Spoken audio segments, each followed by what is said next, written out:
Here we go. All right. So, for starting in the back, Tyrod Taylor, I put him at number 10, giving him his flowers. It was a tough year for him. It was a tough year for quarterbacks in general and on the Giants team. But I think Tyrod Taylor put everything out on the field for us. And I just wanted to mention him because he really did a lot for us. And despite not winning certain games, like we were mentioning earlier, he did everything that he could in his power despite getting hurt again. Jamie Gillen is on here. I don't know if we've ever put our punter on our top 10 players list ever, but Jamie Gillen not only was doing well for us punting wise, but he stepped in big time at those days that we were struggling with Graham Gano, Randy Bullock, and he got that 40-yard field goal for us, which I was so happy about. But um, threw him in there at number 9. And number 8, we have Andrew Thomas, who unfortunately we didn't get to see all year due to injury. But I will forever die on the hill that he is the best left tackle in the league. And we would literally be falling apart even more without him. But I'm hoping that by next year he has more of an impact on this offensive line. It's just unfortunate that the injury put him a little bit lower on this list. Darius Slayton I have on here. Not fantastic player in general, but for our offensive purposes, he did his job. He did what he needed to do. Same with Wan'Dale Robinson. I can't speak highly enough about this kid. I just that catch, DeVito to Robinson at the last drive in that Packers game was I ascended. It was a gorgeous, gorgeous play. And I, like I said earlier, think that his ceiling is incredibly high, and we're expecting so much more from him. Saquon's on here at number 5, breaking even right in the middle of the list. Part of the reason why we went with him for Offensive Player of the Year, kind of like we need him on there, but also he wasn't something that just blew our minds, kind of like how he did last year. So he kind of broke even on my list there. Deontay Banks, obviously, we were mentioning it before, our rookie corner, where he was just doing everything he could, learning along the way, getting better throughout the year, making plays for us, going up against tough wide receivers on teams sometimes, but holding it down and doing what he needed to do. Kayvon, I feel like he's also just performing well each and every year. I feel like it was a little iffy in the beginning, but as the season went on, again, kind of like Dexter Lawrence, he was doing his job and just making plays happen, doing the great defensive purposes for us. Because again, our offense wasn't doing it, which is why my top 3 here are all defensive guys. So Kayvon, Bobby O, you guys heard me just singing his praises earlier today. And Dexter Lawrence at number 1. Like I said earlier, I think he's the best player on our team. He is the one that will be going to the Pro Bowl on behalf of our team, the only one going. And these top 3 defensive guys were just really holding it down. We had just so many times where I've said the defense was the reason we won that game. The defense was the reason we won that game. So that's why I had to throw all these guys up here in my top 3. And yeah, so those are my top 10 Giants players of 2023. I like the list. I do. Thank you. There's a lot of good players on there. Well, Sam, you went all top 4 defense. Don't blame you with that. Yeah, top 4, yeah. Saquon missed a lot of time. In a typical year, Andrew Thomas would be much higher, but again, he missed a lot of time this year due to injury. He missed like the first 8 weeks. I believe he only played in like half the games this year. Jamie Gillen, phenomenal year for him. Punting wise, he had Pro Bowl consideration. Yeah. So I have 2 players not on my list that are on yours. I do have one on mine as well. That's pretty high up. That is not on yours, but overall is a really solid list. So awesome stuff. Kevin says, great job. And Thanks, Dexter Kevin. brings that true leadership, one of the best in the league. Yeah, I mean, people are comparing him to Aaron Donald, which I think is a bit crazy, but I mean, He's been playing Hey, on his I'll take level. that. He has. So, we'll get to mine. So I'm going to share my screen and explain my rankings here. Sam, by the way, Sam made these graphics, so thank you very much for doing that. These look awesome, a lot better than I could ever do. So number 10, I have Andrew Thomas. The reason why I picked him here so low, injuries, he did regress a little bit this year, but he is still, in my opinion, a top 10 tackle in the National Football League. Number 9, I have Micah McFadden. A lot of people are like, well, he missed some tackles this year, but in my opinion, he is the most underrated player on the defense. McFadden tied for the team lead with 12 tackles for loss this season. He also added a boatload of tackles, over 100 actually, 101 to be exact on the year. Also had 5 passes defended and 4 fumble recoveries. Number 8, I have Darius Slayton, mainstay. I think this might be a spot below where you had him, Sam. Slayton came on late, had 4 touchdowns in total for the year, 770 receiving yards, 4 seasons now out of his 5 career years where he has led the Giants in receiving yards. Number 7, I have Jamie Gillen. I mean, the most important stat to me about Gillen is the fact that he had a net average of 42.3 yards this year per punt. And as far as downing punts inside of the 20, he downed about 1 out of every 3 punts inside the 20, which is definitely a good flip of field position, considering a lot of the Giants' punts came deep into their own territory. Number 6, Saquon Barkley. Again, missed time. Typically, he'd be higher, but Barkley finished the year averaging less than 4 yards per carry, and he finished under 1,000 rushing yards. He did have 6 rushing touchdowns and 4 receiving for 10 total, but only 3.9 yards per carry. I can't have him any higher than that, in my personal opinion. I went top 5 all defense. I had Deontay Banks at number 5. I mean, Banks were closed this year, folks. He was phenomenal. He had a phenomenal rookie season, 11 passes defended with 2 picks, and he guarded Sam, and we saw time and time again, he guarded the best receivers in the league and contained them very, very well. Number 4, I flip-flopped with 3 and 4 here. Originally, I had Kayvon at 3, but I slid him down.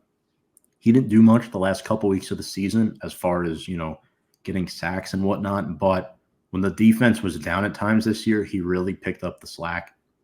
He's our best edge rusher and only edge rusher with 11.5 sacks. Again, Azeez finished the year with 2.5 sacks. 2 of them came in week 18. So, I mean, those really don't count if you ask me. But yeah, Kayvon Thibodeau, 12 tackles for loss all over the field, and his hustle is, so underrated. He's chasing guys down from 30 yards back. Shout out to him. Number 3, Xavier McKinney, who had the best year of his pro career, in my opinion. Second with 116 tackles for the Giants. He had 3 picks, 11 passes defended, and a forced fumble. I just like the way he played back there. I think he really thrived Sam and Wink's scheme, and he finally stayed healthy this year. He did not miss a snap either the entire season.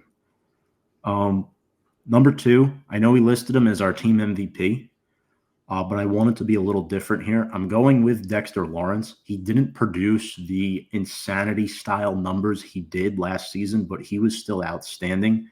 Part of the reason why Bobby Okereke played as well as he did is because of Dexter Lawrence, occupying multiple defenders, allowing Okereke to make tackles at that second level. I mean, Dexter Lawrence had 4.5 sacks, 7 tackles for loss. His pressure rate was top 3 in the NFL at his position. And for a guy that's 340 pounds, he is quick.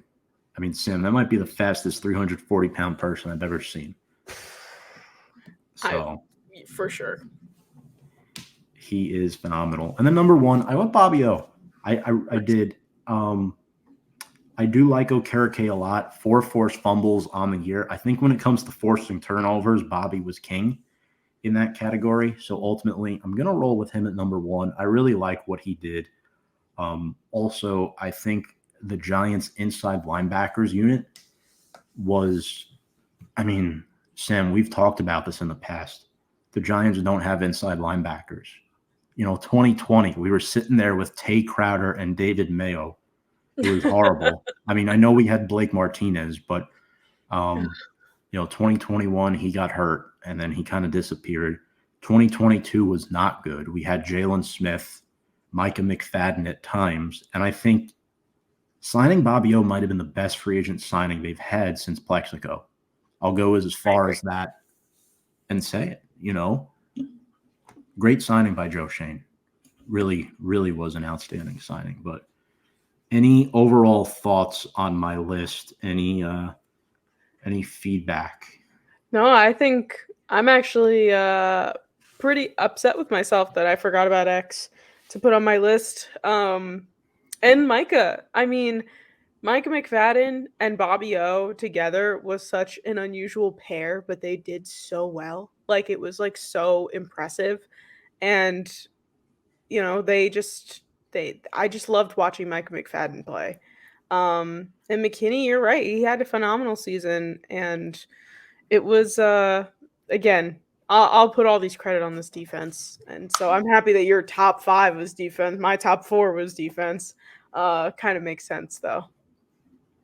Yeah, I am kicking myself a little bit too for leaving Wandale off of here. I do think he was one of the 10 best players this year. Maybe I could have replaced him for Andrew Thomas or even Slayton, but overall, or Gillen. But overall, I think, everyone has their own lists. Everyone has hits. And Sure. yeah, so definitely good to chop that up. Folks, if you are watching this live or not, feel free to comment in the comment section what you think about our top 10 lists. Do you agree? Would you have done anything differently? Feel free to let us know, or comment with your top 10 Giants as well for 2023. We would love to hear you. All right. So, Sam, we're down to the final 5 minutes of the show. I want to hear your off-season predictions, if you have any right now. I know I have a couple. There's a lot on the line here with Barkley possibly not coming back. McKinney. What do you think is going to happen ultimately with the Giants this offseason? I'll be honest. These are going to come off the dome. I hadn't thought too far about it because I was pretty deep in regular season here, but honestly, I think there's going to be a huge back and forth with Saquon. I think that they're going to try and pay him, and it's just not going to be enough. And unfortunately, we're going to lose him. That's what I think is going to happen there. I think we're going to end up with some sort of quarterback, whether it's in the draft, later in the draft, pick up in free agency. Something's going to happen. We're going to end up with some other type of quarterback, and there will be a quarterback battle over the summer. And then I'll even say I'd like to think we're going to ace our draft. I'll say that. I think that whatever it is that we may end up doing, we might not realize it in the moment. We might either be angry, happy, sad, whatever. But I think at the end of the day, we're going to be happy with who we end up in the draft this year, and hopefully it'll make our regular season next year a little bit easier, a little bit more exciting. Yeah, this is the 4th year doing this show, and they've only made the playoffs 1 year. But if we did it any sooner than when we started it, it would be much worse, folks. So that's true. Eddie says no Jalen Hyatt. They didn't use him enough, sadly, and that's more on the offense than Hyatt. They didn't use him. They didn't use him well. I hope that changes, though.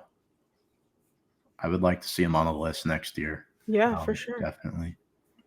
Thank you, Eddie. Big Colts fan, by the way. So maybe you're happy or not so happy about Bobby O being number 1 and number 2 on each of our lists. Thank you for the comment, Barbara. Agree with everything you said. Thank you very much. Off-season predictions for me. So I'm going to go a little bit more extreme. I think they tag and trade Barkley. I think that's the only way you can get anything for him at this point. I think Barkley will be traded. I think they will agree to sign some sort of transitional tag and then eventually trade Saquon Barkley to the Baltimore Ravens. I can I see that think happening. Barkley will team with Lamar Jackson, a team that has had a lot of lackluster running back play. I am throwing up my mouth just thinking about it, but I think that might have a possibility of happening. Mike Kafka will reluctantly stay. Mark Lewinsky will be released. The Giants will let go of all of their other 2020 draft picks outside of Xavier McKinney, who will sign a contract extension with Big Blue, along with offensive guard Ben Bredesen, who I think will be back. I think they will re-sign him. I think he's done enough. I have the Giants reworking contracts of either Darius Slayton and or Darren Waller. The Giants will not draft a quarterback in the first round of the draft. They will bring in a veteran cheaper than Tyrod Taylor. All due respect to Tyrod, I love him. I'd love to bring him back, but he's too expensive. Yeah. And they'll draft a quarterback on day 2 to compete with Daniel Jones. That's ultimately what I think will happen. And lastly, the Giants will sign a successful offensive lineman to play between John Michael Schmitz and Evan Neal. 2 young players, I think, need a veteran sandwiched in between. A lot of people want the Giants to draft a guard. You have a lot of young players on that O-line. I would sign a veteran that's done well.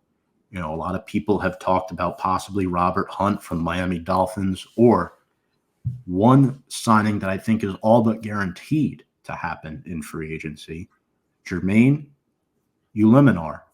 I'm probably not saying that fully correctly. Raiders swing tackle who will compete with Evan Neal for the starting right tackle spot, who played under Carmen Brasillo the last couple of years. So Like it. I think they're going to sign him, knows Brasillo's line schemes, and he'll compete with Evan Neal. If he doesn't win the starting job, he will be a valuable swing tackle in 2024. If I'm honestly though, I'd be so happy for Saquon whatever he ends up doing. He's like one of those guys you're going to support no matter what, and to see him play with Lamar Jackson, I feel like it would be very, very exciting to see. Yeah. And part of the reason why, too, I said the Giants won't draft a quarterback in round 1 is because if they move on from Saquon, the rookie quarterback will be less likely to have immediate success. So I think the Giants draft one on day 2, sit them for at least 1 year behind Daniel Jones, and then see where they go from there. Ultimately, that's what I think happens. Goofball says McKinney might be gone. Interesting. He won't play for Wink, according to reports. If they wanted to keep him, they would have never tried to keep Wink. That's a good take, too. Different take, but that is a good one. You might be right.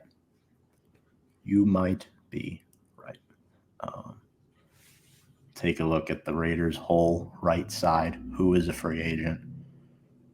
Andre James, Greg Van Roten, who's from New Jersey. Oh, I like Van Roten. New York, New Jersey. He's from one of those places. He's a former Jet, too, I think. He's from New York, Rockville Center. Long Island. Okay. Nassau County. Cool. Maybe he's a Giant. Maybe he's that veteran you put in between the two. I don't know if he is a big dude. I like him, though. I would love that. Getting him. Absolutely.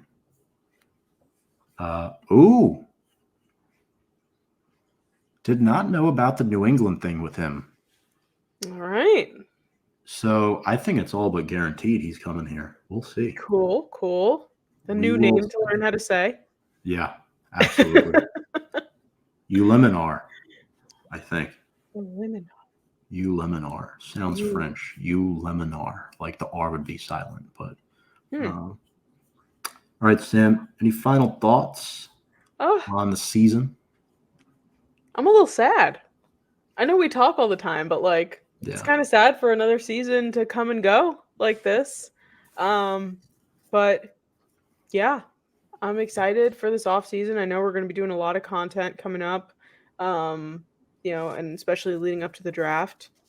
I'm gonna out you, Tom. We are Sam Hartman believers here. We love Sam Hartman here. Screw it. But yeah, I'm really excited for the draft. I'm really excited for what's to come.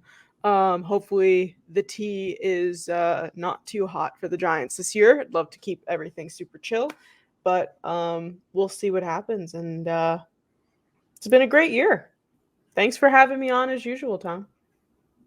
Absolutely. No, thank you for being my co-host once again. It's been a lot of fun. You know, you do a lot of the graphics and everything, and I think it's all great stuff. And I'm sorry, this is interesting. So, a player who is engaged to Sabrina Ionescu from the New York Liberty. Sabrina Ronis Ionescu is engaged? did not know this. What? Crazy, crazy stuff. Sam lives for this stuff, folks. I didn't know that. Yeah. Look at that. Wow. Look at that. How fun. Small world. Also, folks, one other thing. If you have any draft prospects you would like for us to evaluate, yes, please feel free to drop them in the comment section. We will make sure to get to them. It could literally be anybody. It could be your team's favorite kicker. We'll do it because the Giants also went through 4 kickers this year. Yeah, we might need one of those. No, not sure I want to end the show on that note, but I might have just screwed myself there. It's all good.